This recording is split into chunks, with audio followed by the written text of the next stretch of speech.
it's Ruby, and this is the second part of my OCS video, so if you haven't already, go watch the first one. Anyways, this video is going to be a bit shorter since I'll only be talking about 3 characters today and not 4, but without further ado, let's get into it. Okay, just a small recap. In 1979, a comet crashed on Earth, which caused 20% of the population to gain meta abilities. The reason these people, whose parents don't have abilities, but they do, is because there's still debris from the comet flying around. Preteens fresh out of middle school named Christiana Thomas, who's known as Chrissy, Lola Chase, aka Lola, and Carlene Denver, Carla, became the Fusion Force in 2004. Ariana Jones was the daughter of co-founders of a thing called The Miracle, aka a time machine the government made to stop the spread. So I think I forgot to mention in the other video that the world kind of went to war in 1993 because of the comet, realizing it was still spreading and wanting to obtain the space rock for various reasons. That's the war Carlene's dad and Chrissy's dad died in. Anywho, I think it's time to switch to the real reason you're here. Penelope May Walker is a stalker, pun intended. Anyway, you're probably wondering, why are there so many stalkers? And my answer to that is, why not? Penny May is an 8th grader in the other middle school beside the girls' high school. They live with their dad and many half-siblings, but you're still probably wondering why they went all Tim Drake. Well, they're a shadow manipulator. They can turn to a shadow or control one. And I think I forgot to mention, if it wasn't obvious, Carlene has vitiligo. It is a chronic autoimmune skin condition where the immune system attacks the cells that produce skin pigment or melanin, causing white patches to form on skin and hair and sometimes even inside the mouth. Meanwhile, Penelope has albinism. It is a genetic condition causing little or no melanin pigment in skin, hair, and eyes. It can be quiet at first, but when you really get to know them, they're pretty energetic and entertaining to be around. Now, Ariana tried to steal the time machine from the government, but her plan backfires when met in the faces of the Fusion Force. Soldiers come, and Ariana accidentally takes the Fusion Force to the past with her, unknowingly also taking a certain someone, Penelope May. And in the past, Penny secretly starts helping the Fusion Force. Carlene starts realizing and starts to befriend what she calls a ghost. Eventually, Penny May will reveal themselves, to which later on, they'll become an official member of the team, whose name is Umbra. Benjamin Summers, literally one of the only important characters I've made, like, this whole thing. I made, like, one more, but he's not really important. He's kind of just, like a side character, you know? I think he's a pretty fun character to write, but in the first book, he only shows up for, like, 3 chapters. In the second and third, he'll have more parts.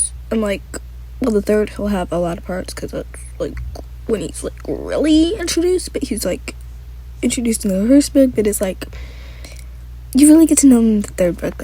You get what I'm saying. In 1994, his mom was diagnosed with cancer. In 1987, Ben found a small puppy just lying on the road. He showed empathy, and that's when he discovered he had the power of healing. He also realized anyone who had pain around him, he could feel it or sense it, which he learned to get used to throughout the years. In 1998, his mom died. For a while, he and his older sister, Rebecca, lived with their dad. On August 17th, 2001, his dad caught him and Becca fighting.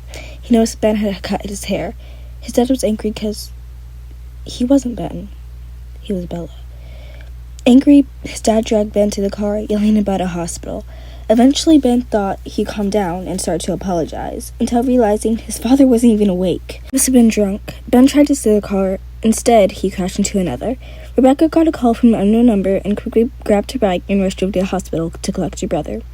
That day, her father died, and Ben would never be able to use his right arm again. After that, they lived with their aunt in New Jersey. A few months before Becca turned 16, she and Ben decided to run away together, with the dog also. And since Becca was able to look a little older than she is, she and Ben had a better chance of surviving. 7th grade in science class is when Ben meets Lola. That same day, she steals his heart.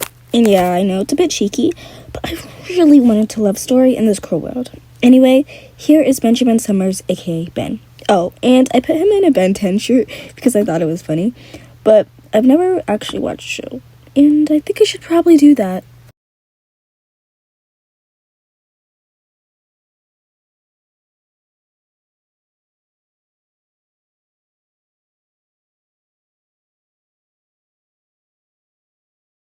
Sandra Thomas, Christiana's older sister, works 3 jobs to pay for the old studio apartment she and Christy lives in. She doesn't have powers, but she's still a force to be reckoned with. She works hard for what she has and will never let anyone take advantage of her for that. Sometimes she gets gigs for like popular musicals or background singers. Even though Chrissy never told her who she was, she basically figured it out on the first week. She saw the news, she sighed and turned it off. No point in trying to fix what's already done. She knows one day she'll have to talk to Chrissy about it, but today's not it. They avoid each other at all costs, but eventually they'll have to come together and realize this isn't a healthy way to live. Cassandra is majoring in visual communications, but later on she has to drop out because she can't pay for both that in the house. Working as a librarian, coffee shop worker, and car wash, she tends to know a lot of people. She's a genuine and kind person, but get on her bad side and she'll snap you like a twig. Since she's well known, some people like to call her Cass, or in the music industry, The Voice or Mic Drop. The Voice references Chrissy's old hero name I made when I was in 2nd grade. And I actually redid this drawing of her because, like Carla, she's what I call a bit of a curse character. Oh yeah, and she's obsessed with soup. Anyway, here is Cassandra Thomas, or Mic Drop. Hey, this was like so fun to make, but also very tiring. In other videos and shorts, I'm definitely going to go more into detail about lore in the world, and maybe a video of the parents' backstories. But for now, stay tuned and maybe even subscribe. So I'll see you in the next one. Ruby out.